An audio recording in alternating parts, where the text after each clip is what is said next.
first guest tonight is in a fantastic movie, a British movie. It's in theatres now. It's called Tailor Soldier Spy. Please welcome the adorable Colin Firth, everybody. Colin.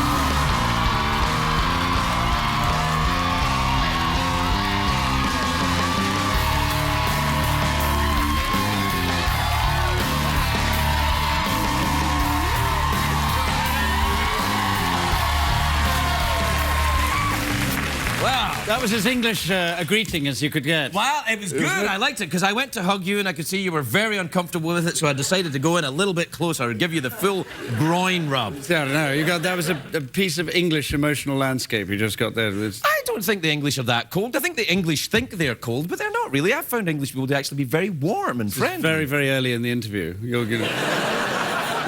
No, I'm serious. I lived in England for a number of years, and the whole myth of Scottish-English hatred, which I've perpetuated myself on many occasions, it's not really true. No, it is a myth. And I think the English are very passionate, complicated, perverted people. I don't think they're not... Passionate, complicated, perverted, and promiscuous. Oh, yeah? Yeah. No, it's interesting. You travel the world, and the stereotypical Englishman, if you ask somebody, the first thing off their head will be a member of the royal family, a man with a bowler hat and an umbrella. Right. And they start to get a bit... They short circuit when you remind them about Keith Richards, Johnny Rotten, Sid Right, Vicious, yeah. you know. Well, that's what I thought. You remember there was a movie called King Ralph where John Goodman taught English people how to rock? Yes. And I was thinking... Hey, what, the Beatles and the Stones don't know how to rock? What the hell is this? No, well, they do. I mean, they need chemicals, usually. Right. To help them across that threshold. But they're all too ready to take that leap. And, you know, when I was growing up, nobody in my school thought when I grew up, I want to be like the Duke of Edinburgh. Do you want to be like the Duke of Edinburgh? Not really, no. I mean, I was probably a bit like the Duke of Edinburgh, well, but I pierced the ears and learned to play guitar. That was the fantasy. I mean, it's hard to believe now, but I was quite sort of dangerous and, you know... I think, listen, all this there's Downton Abbey fever running across America right now. I mean, you were doing well here before, but now... I know. They'll give you another Oscar just for being English. I think it's... And it wouldn't... I think they already did that. Yeah, no, I don't think that's fair. No, you're a very good actor, even though you've got the added advantage of being English. See, I think American critics are very intimidated by English actors, so they go, oh, he's really good, isn't he? Yes. Not that you're not good, you are good. I've fallen foul of one or two critics that haven't fallen for that. I have to say. No, I don't think it's a trick with you. I think you're a very good actor, really I do, even although you're English. Bless you. And there's no aggression. Now, are you living in England? You don't live in England anymore. I do. No, I live. I've stayed in the mother country for better or worse. But my wife is Italian, so a lot of time gets spent there. They're not cold people at all. No, they're. No, I could do with a medium temperature sometimes. Yes. I've met some Italian ladies. Oh yes. Yeah. Well, I mean, it's worth it, though. Yeah, it is. It's worth it. Yeah, well, I mean, they do have just about everything that you could expect. You know, it's the Garden of Earthly Delight. Right, exactly. So all 4 seasons in one day. You've got it. Absolutely. Yeah. I mean, just the food alone, you know, and you go for Christmas there and you start eating and you've got no reverse gear at all on that. So it's, you know... You're in good shape. You don't have to worry about that. It's a slimming colour. It's hiding hiding the post-Christmas contours, yes. Oh, no, come on. Do you do all of that? Do you have a strict workout regimen? It's not very strict, and it's not really a regimen. That would be a no then, I'm thinking. I eat a lot, and I'm one of these people that sort of leaves the last bit of cheeseburger on the edge of the plate just to feel that I haven't completely enough. Yeah. I can't do that. I would eat your last bit of little cheeseburger. Well, I'd probably eat yours too, as long as I'd left something in this. That's true. Other people's plates, no calories. Yeah, fries off other people's plates. It's absolutely, I get it. Were you at the Golden Globes on? Yeah, I was, yes. That was awesome, wasn't it? I didn't see it, but it looked great.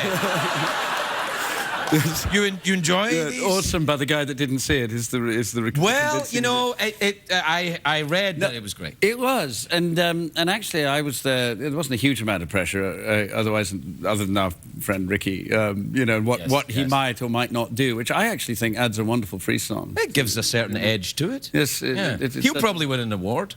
Yeah, I mean, why not? And I mean, you could open an envelope and say whatever you want, probably. If Yeah. In fact, when I presented Best Actress, and I told my 8-year-old, said, "Why are you going to America this time?" And I said, "Well, one of the things I'm doing is to present at the Golden Globes." And he said, "Well, can't you just present it to yourself?" and actually, I just thought, what would stop a person doing that?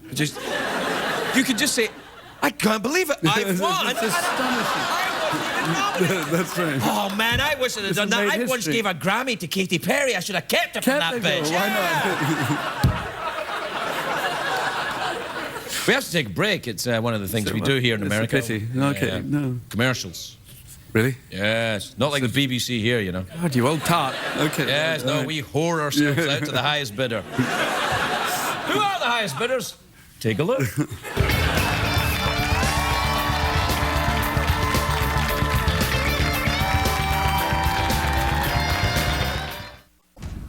But Anne expressed a liking. It's keeping her.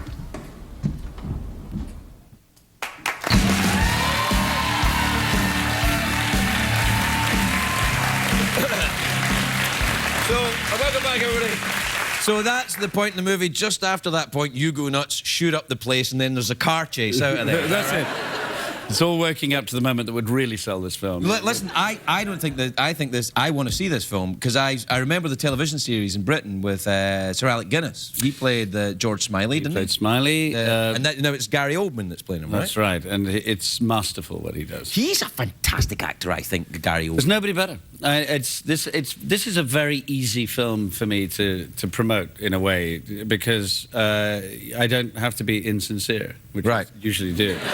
You know, that's never going to work in Hollywood, Colin. You know that. Well, I do it very well. I just don't have to this time. I'm in the film little enough for it, you know, not to sound like special pleading. And I do think his performance is masterful. I think the whole thing it's not absurd to call it a masterpiece. This is a beautiful piece of cinema. It's brave though as well to take a role that's so famous by Sir Alec Guinness, who was like, you know. But what he did was legendary. The book is legendary. I mean, it's an intimidating process every step of the way. It's very wordy. It's very complicated. You know, it's for people who love crosswords and puzzles. This is, you know, and mystery and danger and everything associated with the Cold War. It's sexy from that. You know, it's a thinking person's piece. Yeah. Thinking people who enjoy sex. There are such creatures, I understand. I think that the thought process is the most exciting part of it half the time. Oh yeah, and it's like especially if you're on your own. It's like yeah, absolutely.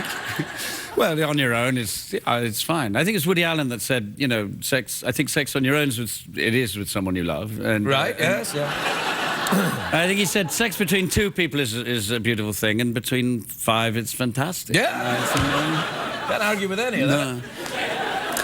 No, I think Gary he's one of the few people who's even when I was young and we were both young, I was willing to look at him and think, he's one of my heroes, he's one of the best people. You don't do that when you're 20. No, I know. I remember thinking that about Gary Oldman as well, because he has this ineffable, strange quality that whenever he's... you know what I think of him? It's like when I used to watch Kenny Dalglish playing soccer, and I thought, the minute he gets anywhere near that goal, I have no idea what's going to happen. Yeah. No, so there's an adrenaline rush. He's lethal. He's a bit... When we've seen him do stuff which is pyrotechnic, crazy. Right. You know, and this one is a sort of... It's all lurking there. You know, George Smiley is a civilized, quiet man. He's the man who, you know, John le Carré describes him as a man basically who disappear into the crowd, which makes him even more dangerous because he's like a leopard hiding in the undergrowth. And then the steel comes out, you know, in the sort of second half of the film. And you think, don't mess with this guy. Yeah, you can't hide a leopard in a crowd. That's... Am I mixing my metaphors a Well, little? as long as you don't try and hide a leopard in a I won't ever do that. we are very literal here. Glad I came on and got the advice. That, Yes, I'm glad I put. We're out of time, actually. Do you fancy a mouth organ awkward pause, or do you want to go for the big? I think prize? I'm really up for the awkward pause. Actually, I think I've been building up. It's a terribly English show. Would you like to go for the regular American awkward pause, or do you want to go for the Downton Abbey awkward pause? I don't know what that looks like. I Can you don't take know me through either, it? but let's try. All right, how does it go?